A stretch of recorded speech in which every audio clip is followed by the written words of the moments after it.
Hello everyone, welcome back to my channel nursing with Pooja. आजच्या व्हिडिओमध्ये आपण बघणार आहोत JNM फर्स्ट इयरचा बिहेवियरल सायन्सचा सप्लिमेंटरी एक्झामिनेशनचा पेपर. हा व्हिडिओ एक्झामसाठी खूप इम्पॉर्टंट आहे, त्यामुळे शेवटपर्यंत नक्की बघा. तर चला सुरू करूयात आजचा पेपर. तर हा पेपर आहे Maharashtra state board of nursing and paramedical education Mumbai regular irregular batch. Supplementary examination in general nursing and midwifery first year. Behavioural science म्हणजे psychology and sociology paper second. हा पेपर वेनसडे म्हणजे बुधवारी 11 मार्च 2026ला 10 ते 1 या वेळात झाला. टोटल मार्क्स 75 मार्क्सचा आहे. तर इंट्रोडक्शन बघूयात. Candidate must write her his seat number in English. तुम्हाला तुमचा सीट नंबर इंग्लिशमध्ये लिहायचा आहे. Second, please note that the question paper set in English version is final for any doubt in Marathi paper. जर मराठी पेपरमध्ये कोणताही डाऊट असेल तर इंग्लिश प्रश्नपत्रिका ही ग्राह्य धरली जाईल. नंतर थर्ड आहे right a new question on new page. तुम्हाला कोणताही नवीन प्रश्न न्यू पेजवरती लिहायचा आहे. तर चला सुरू करूयात. आपला पहिला क्वेश्चन आहे filling the blanks. Select the most appropriate answer from the following and complete the sentence. आपल्याला राईट आन्सर चूज करून सेंटेन्स कंप्लीट करायचा. तर पहिला क्वेश्चन काय, it dash dash is the basic unit of a social structure. Option आहे group, society, family, community.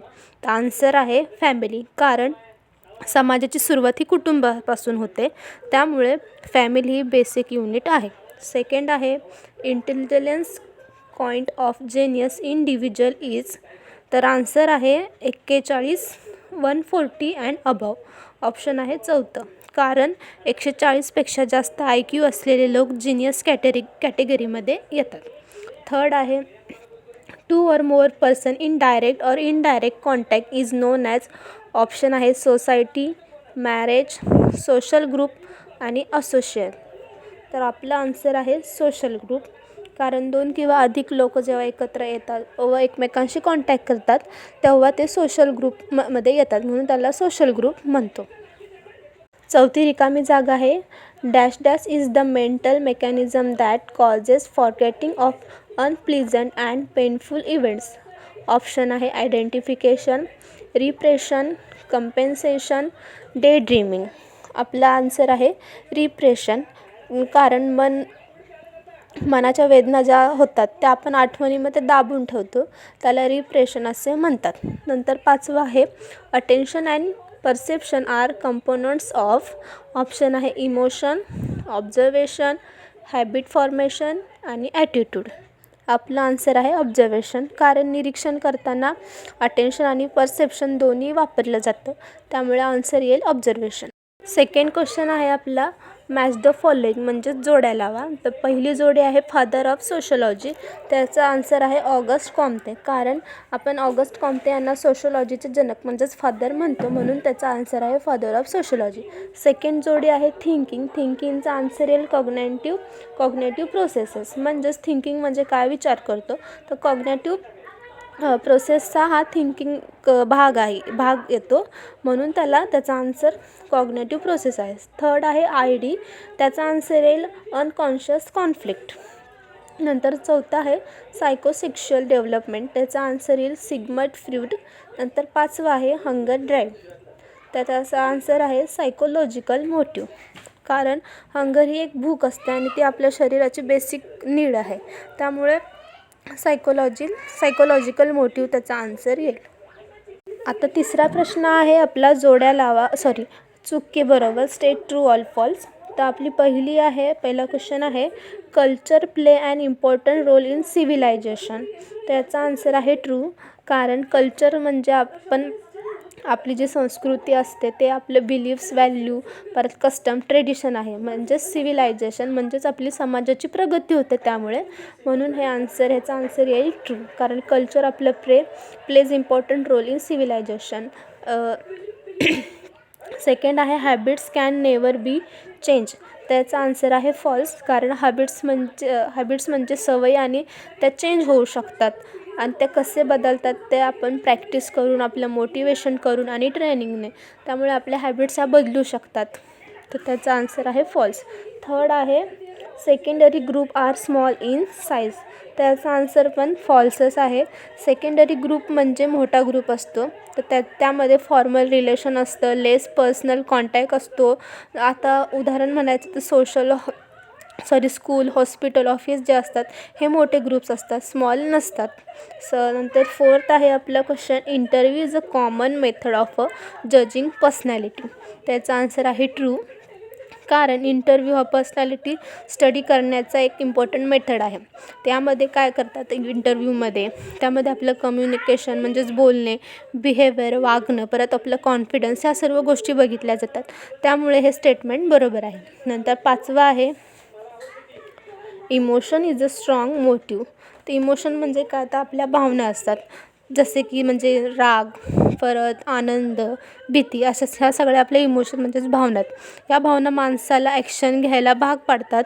जसं की भीती म्हणजे एखाद्याला भीती वाटत असते, तर त्याची भीतीपासून कसं पळून जायचं तर ते बघत असतो. पर एखाद्याला असतो राग, तर तो राग, जर एखाद्याला राग असेल तर तो भांडणात काढतो. अशा प्रकारचे आपले इमोशन्स असतात हे आपल्या स्ट्रॉंग असतात, म्हणून त्या स्ट्रॉंग मोटिव्ह असतात, म्हणून याचा आन्सर आहे. आता आपण बघूयात सेकंड क्वेश्चन. तर आपलं सेकंड क्वेश्चन काय आहे, राईट शॉर्ट नोट्स ऑन. आपल्याला शॉर्ट नोट्स लिहायच्यात. आपल्याला इथे 5 शॉर्ट नोट्स दिल्या आहेत 15 मार्काला. त्यापैकी आपल्याला 3 लिहायच्यात, म्हणजेच एक झाली 5-5 मार्काला. तर शॉर्ट्स नोट लिहिताना जेव्हा पण तुम्हाला जी पहिली शॉर्ट नोट्स येते, परफेक्ट येते, जी चांगली लिहिता येते, ज्याचं आन्सर तुम्हाला जास्त ब्रीफ लिहिता येतं, ती शॉर्ट नोट्स तुम्हाला पहिली लिहायची आहे. नंबरने ती कोणतीही असली तरी चालेल, 5वी असेल, 4थी असेल, व्हॉटएव्हर कुठली पण असेल तर ती तुम्हाला फर्स्ट लिहायची आहे.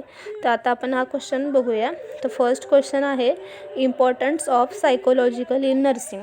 तर आपल्याला सायकोलॉजीचं इम्पॉर्टन्स लिहायचं आहे नर्सिंगमध्ये काय आहे. तर आपल्याला सर्वात आधी यामध्ये लिहायचे डेफिनेशनमध्ये आपल्याला लिहायचं आहे सायकोलॉजी म्हणजे काय. तर काय लिहायचं, सायकोलॉजी म्हणजे मानवी वर्तन म्हणजेच बिहेवियर आणि मानसिक प्रक्रिया, मेंटल प्रोसेस याचा अभ्यास असतो, त्याला सायकोलॉजिकल असे म्हणतात. इंग्लिशमध्ये लिहायचं की psychology means behaviour and mental process of study is called as psychological.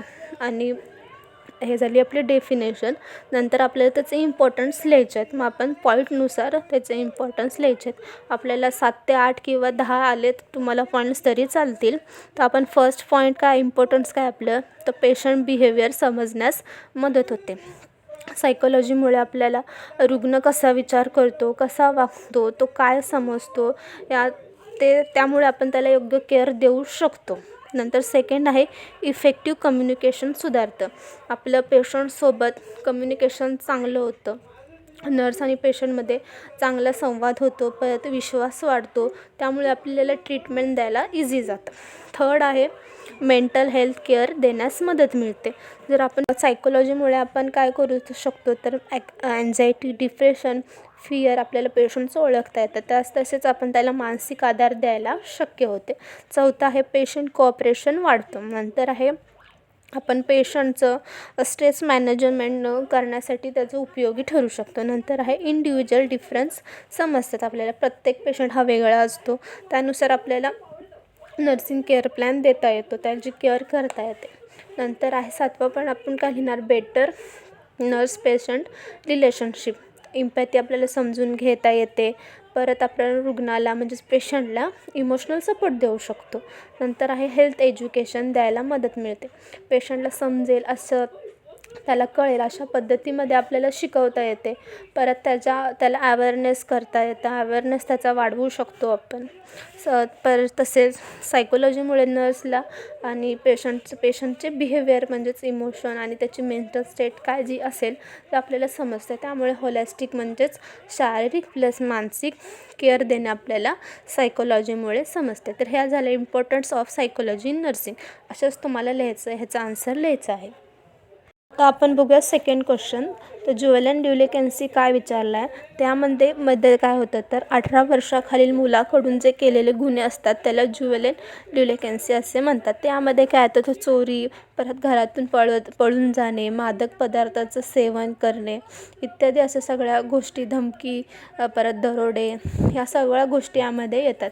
तर त्यामध्ये आपल्याला कॉजेस लिहायचं आहे, त्याचं प्रिव्हेन्शन लिहायचं आहे सगळे. तर कॉजेसमध्ये काय ना तर फॅमिली इश्यूमध्ये काय असतं तर परत बॅड कंपनी म्हणजेच वाईट संगत लागलेले असते मुलांना, ड्रिंक करणे, दारू पिणे, परत ड्रग्स वगैरे अशा तंबाखू काय असेल ते त्याचं सेवन करणे, परत गरिबी म्हणजे पुअर्टी, परत पालकाचे दुर्लक्षण म्हणजे ज्या आईवडिलांचं त्यांच्या मुलांकडे लक्ष नसतं त्यामुळे ते वाईट मार्गाला जाऊन अशा प्रकारचे गुन्हे काही करतात. परत मोबाईलचा गैरवापर, मोबाईलवर इंटरनेटवर काही असं विचित्र बघून जे ते गुन्हे शिकतात त्याला ज्युवेलन ड्युलिकेन्सी असे म्हणतात.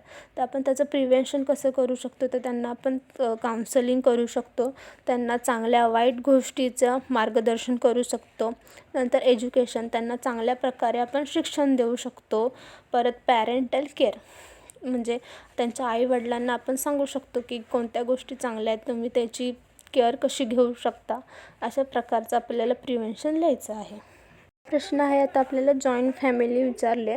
तर जॉईंट फॅमिलीमध्ये काय होतात, एकाच घरात मल्टिपल जनरेशन असतात. म्हणजेच आपले आईवडील, त्यांचे आईवडील, परत काका काकी वगैरे सगळे असे मिक्स करून राहतात. दोनपेक्षा कुटुंब जास्त अधिक असतात त्याला जॉईंट फॅमिली असे म्हणतात. तर त्यामध्ये आपल्याला काय लिहायचं, ॲडव्हान्टेजेस लिहायचे आहेत, डिसॲडव्हान्टेजेस लिहायचे आहेत.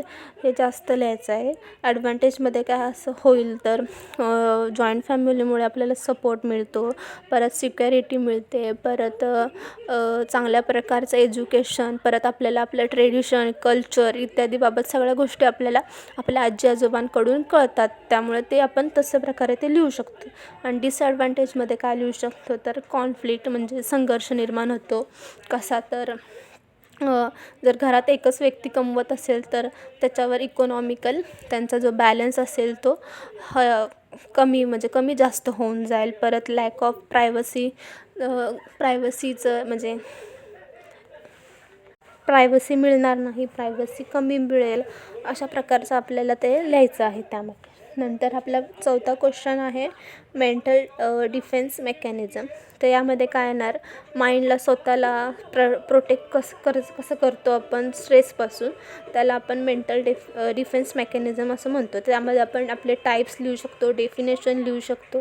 तर टाईप्स काय आहे, रिप्रेशन, डेनाईल, प्रोजेक्शन, परत एक्झाम्पल सांगते पेनफुल मेमरी, विसरणे, अशा प्रकारचे जेवढं मेंटल डिफेन्स मेकॅनिझम आहे ते सर्व आपल्याला त्यामध्ये लिहायचं आहे. नंतरचा क्वेश्चन आहे बॉडी माइंड रिलेशनशिप. तर ते लिहायचं आहे आपल्याला. बॉडी माइंड रिलेशनशिप म्हणजे काय, आपली माइंड आणि आपली बॉडी अफेक्ट कशी करते स्ट्रेस, नंतर त्यामुळे आपला BP हाय होतो. परत बॉडी इफेक्ट्स माइंड, इलनेस, आजारपण येतो, त्याचंच रूपांतर आपल्या डिप्रेशनमध्ये होतो. आणि हे दोघं इंटरकनेक्टेड आहे.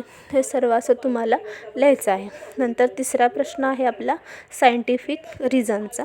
फर्स्ट क्वेश्चन काय, man cannot live in isolation. त्याचा आन्सर आहे रिझन काय आहे तर ह्युमन इज सोशल. परत तो इमोशनल असतो, परत त्याला सर्वायवल नीड्स असतात म्हणून तो आयसोलेशनमध्ये राहू शकत नाही. नंतर सेकंड आहे कॉन्फ्लिक्ट इज डेंजरस. तर कॉन्फ्लिक्ट हा डेंजरस का असतो तर त्यामुळे आपल्याला स्ट्रेस निर्माण होतो, परत अँझायटी येते, चिंता वाढते आपली, परत पुअर डिसिजन घ्यायला आपण भाग जातो, म्हणजे पुअर डिसिजन घेण्यास आपण हे होतो. त्यामुळे कॉन्फ्लिक्ट का असं आहे आपल्याला डेंजरस आहे. नंतर तिसरं आहे observation important for nurses.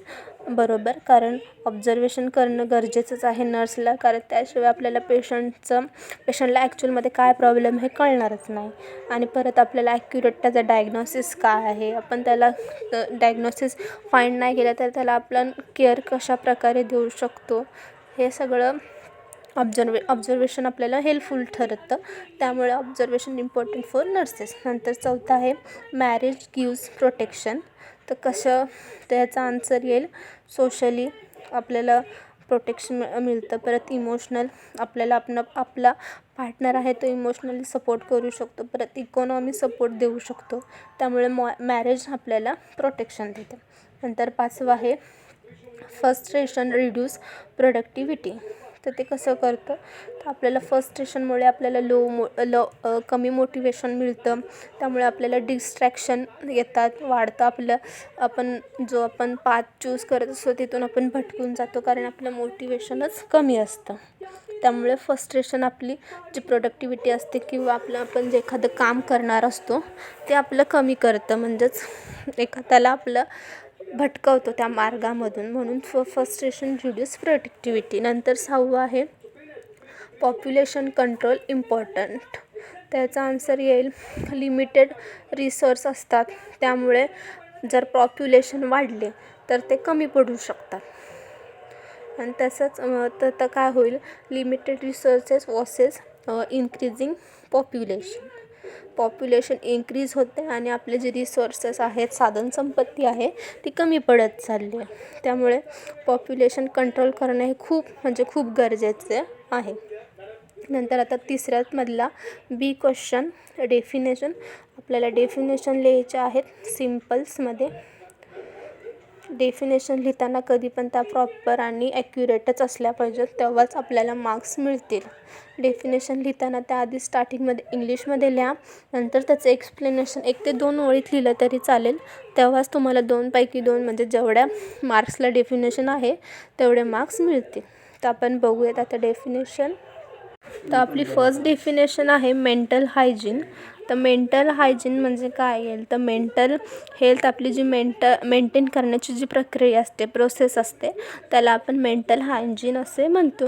Second आहे हॅबिट म्हणजे काय, तर रिपीटेड बिहेवियर. आपण जी प्रक्रिया असते जी आपण सतत करत असतो, त्याला आपण हॅबिट असं म्हणतो. म्हणजे आपलं जे वागणं असतं ते रिपीटेड बिहेवियर करत जातो, त्याला हॅबिट असे म्हणतो. थर्ड आहे इगो म्हणजे काय, तर आपण जे रिॲलिटी बेसवर डिसिजन घेतो फ्रूड थेअरीनुसार, त्याला आपण इगो असे म्हणतो. नंतर चौथी आहे स्ट्रेस म्हणजे काय, तर प्रेशर किंवा जे टेन्शन असतं आपल्याला जे रिस्पॉन्स करतं त्याला आपण स्ट्रेस असं म्हणतो. नंतर 5वी आहे बिहेवियर म्हणजे काय, तर एखाद्या पर्सनला ॲक्शन किंवा रिॲक्शन करायला जे भाग पाडतं त्याला आपण बिहेवियर असं म्हणतो. नंतर लास्ट आहे ती म्हणजे मॅरेज म्हणजे काय, तर आपण जे सोशली रिलेशनशिप ॲक्सेप्ट करतो त्याला आपण मॅरेज असं थोडक्यात म्हणतो. आता बघूयात आपण question 4. Answer the following question. तर पहिला क्वेश्चन आहे डिफाईन द लर्निंग. तर लर्निंग म्हणजे काय, तर अनुभव आणि सरावामुळे व्यक्तीच्या वर्णात जो होणारा बदल असतो त्याला लर्निंग असे म्हणतात. तर आपली लर्निंग कशावर असते, आपला एक्सपिरियन्स बेसवर म्हणजे अनुभवावर. परत आपलं बिहेवियर पण चेंज होतं लर्निंगमुळे. परत आपल्यात परमनंट चेंज येतो, एक जो स्थायी बदल असतो तो आपल्यात लर्निंगमुळे येतो. या सगळ्या की पॉईंट्स तुम्हाला तुमच्या डेफिनेशनमध्ये ॲड करायच्या आहेत. नंतर सेकंड क्वेश्चन आहे मेथड्स ऑफ लर्निंग. त्यामध्ये आपल्याला लर्निंगचं मेथड्स काय ज्या पद्धती आहेत त्या लिहायच्या. तर पहिली आहे ट्रायल अँड एरर मेथड. त्यामध्ये काय होतं, तर जो व्यक्ती असतो प्रयत्न करत राहतो, परत तो करतो पण चुका पण होतात. त्या चुकांमधून जो शिकतो त्याला ट्रायल अँड एरर मेथड असे म्हणतात. म्हणजे जसं की एक्झाम्पल, बाळ जसं चालायला जे शिकणारं बाळ असतं त्याचं एक्झाम्पल येईल. सेकंड आहे क्लासिकल लर्निंग. तर त्यामध्ये काय, तर एकाशी जी स्टिम्युली जी असते ती आपण दुसऱ्याला जी जोडली जातो त्याला आपण क्लासिकल लर्निंग असे म्हणतो. म्हणजेच पावलोस डॉग जे एक्सपेरिमेंट आहे ते त्यामध्ये येतं. नंतर आहे ऑपरंट लर्निंग. त्यामध्ये काय असं, जर आपल्याला ही लर्निंग जी असते आपण चांगल्या प्रकारे लर्निंग केलं तर आपल्याला रिवॉर्ड्स मिळतात. आणि जर आपण लर्निंग करताना चुकलो म्हणजे तर तेव्हा आपल्याला जी पनिशमेंट मिळते त्यावर जे लर्निंग होतं त्याला ऑपरंट लर्निंग असे म्हणतात. जर गुड बिहेवियर केलं तर आपल्याला रिवॉर्ड भेटतं आणि जर आपण बॅड बिहेवियर केलं तर आपल्याला पनिशमेंट मिळते. नंतर चौथा आहे चौथी पद्धत आहे ती म्हणजे ऑब्झर्वेशनल लर्निंग. मग त्यामध्ये काय होतं, तर आपण एखाद्याला बघून जी आपण शिकतो, म्हणजे दुसऱ्याला बघून शिकणे, कृती करणे, लर्निंग म्हणजे त्याच्याकडून शिक्षण घेणे, त्याला आपण ऑब्झर्वेशनल लर्निंग असे म्हणतोच. म्हणजे जी नर्स किंवा स्टुडंट नर्स असते ती आपल्या सिनियरांना बघूनच शिकत असते, त्यालाच आपण ऑब्झर्वेशनल लर्निंग असं म्हणू शकतो. नंतर आहे इनसाईट लर्निंग. त्यामध्ये काय असतं, तर आपले प्रॉब्लेम सॉल्विंग होतात. म्हणजे आपल्याला अचानकपणे समज येते, अचानकपणे आपल्या चुकातून शिकत असतो, त्याला इनसाईट लर्निंग असं म्हणतो. म्हणजे अचानकपणे आपल्याला आन्सर सुचतं की हे रॉंग आहे, हे करेक्ट आहे, त्याला इनसाईट लर्निंग असं म्हणतो. त्या ह्या झाल्या आपल्या मेथड्स ऑफ लर्निंगच्या मेथड होत्या. नंतर क्वेश्चन आहे तो म्हणजे इम्पॉर्टन्स ऑफ लर्निंग आणि त्याचे फॅक्टर, ते आपल्याला ते लिहायचे आहेत. आधी आपण बघूयात लर्निंगचे इम्पॉर्टन्स काय होतात. तर आपलं नॉलेज वाढतं लर्निंग केल्यामुळे. परत आपल्या ज्या स्किल्स असतात त्या आपल्या डेव्हलप होतात. परत आपण लर्निंग केल्यामुळे आपल्याला बिहेवियर चेंज होतं, आपण गुड बिहेवियर करतो. नंतर आहे आपले एन्व्हायरमेंट जे असतं, म्हणजे जे आपल्या आजूबाजूचं वातावरण असतं ते लर्निंग केल्यामुळे बदलतं, ॲडॅप्ट होतं. नंतर आहे आपली जी पर्सनॅलिटी असते ती चेंज होते, ती चांगल्या प्रकारे डेव्हलप होते. अशा प्रकारचे आपण इम्पॉर्टन्स लिहू शकतो. नंतर फॅक्टर सपोर्टिंग लर्निंग काय येणार, तर आपले फर्स्ट पॉईंट टाकायचा इंटरनल फॅक्टर. तर त्यामध्ये कोणकोणते पॉईंट्स येईल, आपले इंटेलिजन्स, नंतर मोटिवेशन, नंतर इंटरेस्ट, परत हेल्थ. नंतर सेकंड आहे एक्सटर्नल फॅक्टर. त्याच्यावर काय परिणाम पडू शकतो, तर आपलं एन्व्हायरमेंट चेंज होतं लर्निंग केल्यामुळे. परत आपली टीचिंग मेथड आहे ती चेंज होते, बदलते. परत आपल्या फॅमिली सपोर्ट मिळतो. परत प्रॅक्टिस. अशा प्रकारे आपलं लर्निंग हे चांगल्या प्रकारे होत असतं. त्यामुळे जे फॅक्टर्स असतात जसे इंटरनल फॅक्टर, परत एक्सटर्नल फॅक्टर, ह्या गोष्टी आपल्याला सर्वात गरजेच्या असतात. तर जर आपल्याला मोटिवेशनच नसेल, आपल्याला लर्निंग करायचं आणि आपल्याला जर मोटिवेशनच नसेल, तर आपलं लर्निंग हे वीक होईल. त्यामुळे ह्या सर्व आता जे फॅक्टर सांगितले, हे सगळे फॅक्टर लर्निंग करण्यासाठी अफेक्ट करतात. म्हणजे या गोष्टी सगळ्या आपल्याला इम्पॉर्टंट आहेत लर्निंगसाठी. नंतर ऑप्शनचं क्वेश्चन बघूया आपण. तर आपल्याला काय विचारलं आहे, फ्रस्ट्रेशनची डेफिनेशन. तर फ्रस्ट्रेशन म्हणजे काय, आपल्याला एक गोल अचीव करताना जे अडथळे निर्माण होतात, परत जी येणारी नकारात्मक भावना असते, त्याला फ्रस्ट्रेशन असे म्हणतो. नंतर आपल्याला विचारले आहे सोर्सेस ऑफ फ्रस्ट्रेशन. तर त्यामध्ये येणार आहे डिटेलमध्ये सोर्सेस आपल्याला एक्सप्लेन करायचे. तर त्यामध्ये इंटरनल कॉजेस काय येतील, तर फ्रस्ट्रेशनमध्ये जास्त प्रमाणात फ्रस्ट्रेशन असेल तर आपल्याला फिअर होऊ शकतं, भीती वाटते. परत लॅक ऑफ कॉन्फिडन्स आपला कमी असतो, त्याची कमतरता असते. परत आपलं जे हेल्थ आरोग्य असतं ते वीक होतं. नंतर एक्सटर्नल कॉजेस काय येतील, तर फ्रस्ट्रेशनमुळे आपल्याला फेल्युलर येतं. परत फायनान्शियल प्रॉब्लेम निर्माण होतात. परत फॅमिली इश्यू येतात. परत सोशल जे प्रेशर असतं ते आपल्याला वाटतं. जसं की एक्झाममध्ये आपण समजा फेल झालो तर आपल्याला त्याचं फ्रस्ट्रेशन येतं. अशा प्रकारे जे सोर्सेस असतात त्यामुळे आपल्याला फ्रस्ट्रेशन येतं. एखाद्याला भीती वाटत असेल तर त्यामुळे तो जास्त स्ट्रेस घेऊन त्याचे प्रेशर पॉईंट जास्त येऊन त्याला फ्रस्ट्रेशन येऊ शकतं. परत एखाद्याला स्टेजवरती बोलायला जायचं आहे पण त्याच्यात कॉन्फिडन्सच नाही आहे, तर त्याला फ्रस्ट्रेशन निर्माण होऊ शकतं. नंतर त्याचं वीक हेल्थ, जर त्याचं आरोग्यच खराब असेल, तो सतत आजारी पडत असेल कोणतंही काम वगैरे करताना, तर त्यामुळेच देखील त्याला फ्रस्ट्रेशन येऊ शकतं. परत फेल्युलर इंटरनल कॉज आहे हा. जर फेल्युलर सतत येत असेल, परत म्हणजे कोणताही तो गोल अचीव करतो आहे तरी त्याला सातत्याने फेल्युलर येतं, तर त्याचं ते एक त्याला फ्रस्ट्रेशन येईल त्यामुळे. नंतर फायनान्शियल प्रॉब्लेम. परत कोणताही तो काम, एखादा समजा बिझनेस करतो आहे, परत कोणत्याही प्रकारचं काम असं करतो आहे, त्याला शॉप ओपन वगैरे करायचं, पण त्याच्याकडं फायनान्शियलच सपोर्ट नाही आहे, त्यामुळे ते देखील त्याला फ्रस्ट्रेशन येऊ शकतं. नंतर फॅमिली इश्यू.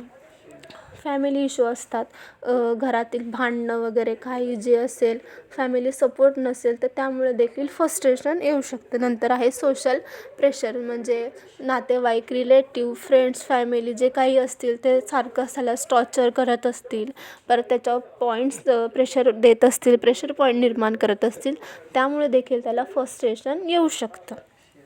तर हे झाले फ्रस्ट्रेशनचे सोर्सेस. नंतर आहे मेंटल कॉन्फ्लिक्ट आपल्याला विचारलं आहे. तर मेंटल कॉन्फ्लिक्ट म्हणजे काय, तर दोन किंवा अधिक जे ऑपोजिट डिझायर्स निर्माण असतात, त्यामुळे जे आपल्या मनात निर्माण होणारा जो कॉन्फ्लिक्ट, संघर्ष असतो, त्याला मेंटल कॉन्फ्लिक्ट असे आपण म्हणतो. तर त्याचे टाईप्स कुठले, तर फर्स्ट आहे अप्रोच कॉन्फ्लिक्ट, म्हणजेच दोन चांगल्या ऑप्शनमध्ये जे कन्फ्युजन होतं, हे चूज करू की ते चूज करू, त्याला अप्रोच कॉन्फ्लिक्ट असे म्हणतात. सेकंड आहे अवॉइडन्स म्हणजे दोन वाईट ऑप्शनमध्ये तुम्हाला निवड करायची. थर्ड आहे अवॉइडन्स कॉन्फ्लिक्ट, तर म्हणजेच एका गोष्टीत गुड प्लस बॅड चॉईस करायचं आहे तुम्हाला. नंतरचं क्वेश्चन आहे कॉन्फ्लिक्ट सॉल्व इन वर्ड्स, तर त्यामध्ये काय करायचं आहे तुम्हाला, हे आन्सर तुम्हाला स्ट्रॉंग ठेवायचं, म्हणजेच एक्झामिनरला आवडेल. कारण हा क्वेश्चन आपल्या नर्सिंग प्रॅक्टिकलवरती बेस आहे.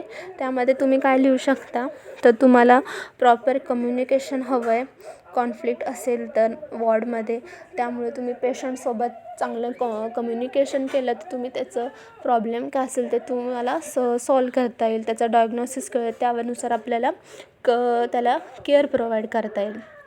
सेकंड काय करणार, आपण क्लाम राहायला सांगणार पेशंटला, त्याला शांत राहायला सांगणार आणि आपण देखील शांत राहणार. शांत राहिल्यामुळे आपल्याला प्रॉब्लेम सॉल्विंग जास्त चांगल्या प्रकारे करता येईल. नंतर टीम कोऑर्डिनेशन चांगल्या प्रकारे ठेवायचं, जे काही स्टाफ असेल आपल्या त्याच्यासोबत टीमचं कोऑर्डिनेशन चांगलं ठेवायचं.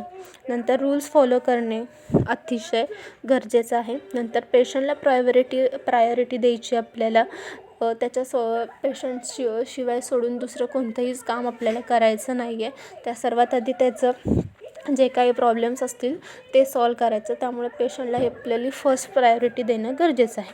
नंतर यामध्ये सिनियरला इन्वॉल्व करणे गरजेचंच आहे. सिनियरशीच तुम्हाला सर्व गोष्टी सांगून समजून करून घ्यायच्या असेल, म्हणजे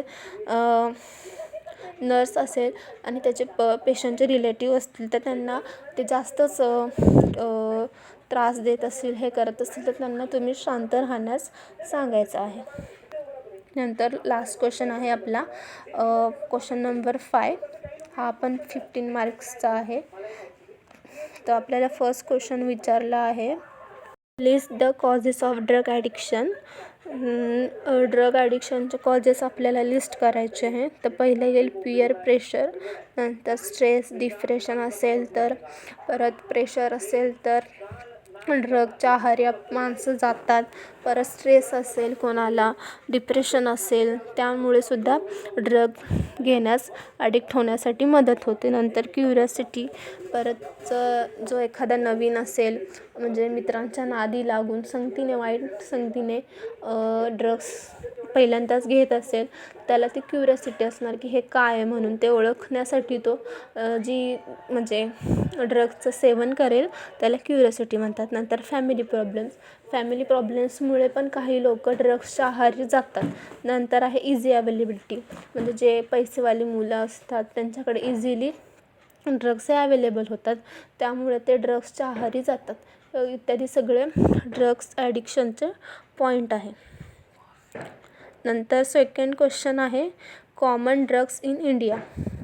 आपल्या भारतामध्ये कुठले ड्रग्स यूज करतात, तर फर्स्ट आहे अल्कोहोल म्हणजेच दारू, नंतर आहे तंबाखू म्हणजेच तंबाखू, नंतर कॅनाबाईस म्हणजेच गांजा, नंतर हिरोईन, नंतर ओपियम. तर हे सगळे होते ड्रग्स जे आपल्या भारतात कॉमनली व जास्त प्रकारात यूज करतात, त्यामुळे लोक जास्त प्रमाणात ड्रग्स ॲडिक्शन होतात. नंतर क्वेश्चन आहे प्रिव्हेंटिव्ह मेजर्स. तर ड्रग ॲडिक्शनसाठी आपण प्रिव्हेंटिव्ह मेजर्स काय करू शकतो, तर फर्स्ट आहे अवेअरनेस प्रोग्राम. आपल्याला समाजात जिथे कुठे अवेअरनेस सगळीकडे आपल्याला प्रोग्राम करायचे आहे ड्रग ॲडिक्शन बाबत. नंतर आहे काउन्सलिंग, आपल्याला काउन्सलिंग द्यायची आहे. जे ड्रग्स घेतात त्यांना सांगायचं आहे की ड्रग्स घेऊ नका, ड्रग्समुळे काय काय गोष्टी होतात, हे सगळं आपल्याला सांगायचं. नंतर आहे फॅमिली सपोर्ट आपल्याला द्यायचा आहे त्यांना. नंतर स्ट्रिक्ट लॉ फॉलो करायला सांगायचे आहेत. नंतर स्कूलमध्ये जाऊन एज्युकेशन प्रोव्हाइड करायचे. जे लहान मुलं असतात, परत प्री स्कूलर जे काही स्कूलमध्ये असतात मुलं, टीनेजर वगैरे, त्या स्कूलमध्ये आपल्याला एज्युकेशन प्रोव्हाइड करायचं आहे ड्रग ॲडिक्शनबाबत. नंतर आहे रिहॅबिलिटेशन सेंटर, त्यांचं जे ड्रग ॲडिक्शन करतात त्या लोकांचं पुनर्वसन करण्यासाठी रिहॅबिलिटेशन आपल्याला सेंटर्स ओपन करायचे. परत त्या सेंटरमध्ये त्यांना दाखल करायचं. अशा प्रकारचे आपल्याला जे प्रिव्हेंटिव्ह मेजर्स आहेत ते करायचं, कारण prevention is better than treatment. त्यामुळे या सगळ्या गोष्टी आपल्याला करायच्या. त्यामध्ये आपण अवेअरनेस करू शकतो, काउन्सलिंग करू शकतो, त्यांना फॅमिली सपोर्ट करू शकतो, परत स्ट्रिक्ट लॉ फॉलो करायला सांगायचे. परत स्कूलमध्ये एज्युकेशन प्रोव्हाइड करायचं ड्रग ॲडिक्शनबाबत. नंतर त्यांना रिहॅबिलिटेशन म्हणजे त्यांचं पुनर्वसन करायचं. नंतर आहे सोशल प्रॉब्लेम्स इन इंडिया. तर काय येईल? फर्स्ट, पॉवर्टी म्हणजेच गरिबी एक आहे आपल्या इंडियाचा, म्हणजे सोशल प्रॉब्लेम सामाजिक. नंतर इनएम्प्लॉयमेंट म्हणजे बेरोजगारी. नंतर आहे इलिटरसी म्हणजे कमी शिक्षण, म्हणजे जे लोक शिकत नाही त्यांना इलिटरसी म्हणतात. नंतर पॉप्युलेशन ग्रोथ, समाजामध्ये आपली लोकसंख्या आहे ती वाढतच चालली आहे. नंतर ड्रग ॲडिक्शन, ड्रग जे घेतात त्यांची संख्या देखील जास्त वाढत चालली आहे. नंतर आहे क्राईम, गुन्हे देखील जास्त प्रमाणात वाढतात. नंतर आहे जेंडर इनइक्वॅलिटी, लैंगिकमध्ये समानता नाही आहे, इनइक्वॅलिटी आहे. आता जेवढे मी पॉईंट सांगले ते तुम्हाला एका लाईनमध्ये एक्सप्लेन करायचे आहेत, जेणेकरून तुम्हाला मार्क्स मिळतील. हा होता आपला फुल पेपर एक्सप्लेनेशन. जर हा व्हिडिओ तुम्हाला युजफुल वाटत असेल तर लाईक करा, शेअर करा आणि आपल्या नर्सिंग फ्रेंड्ससोबत शेअर करा. जर काही तुम्हाला डाऊट्स असतील तर कमेंटमध्ये नक्की सांगा व तसेच पुढचा टॉपिक कोणता पाहिजे तो देखील सांगा. त्यावर व्हिडिओ बनवण्याचा मी प्रयत्न करीन.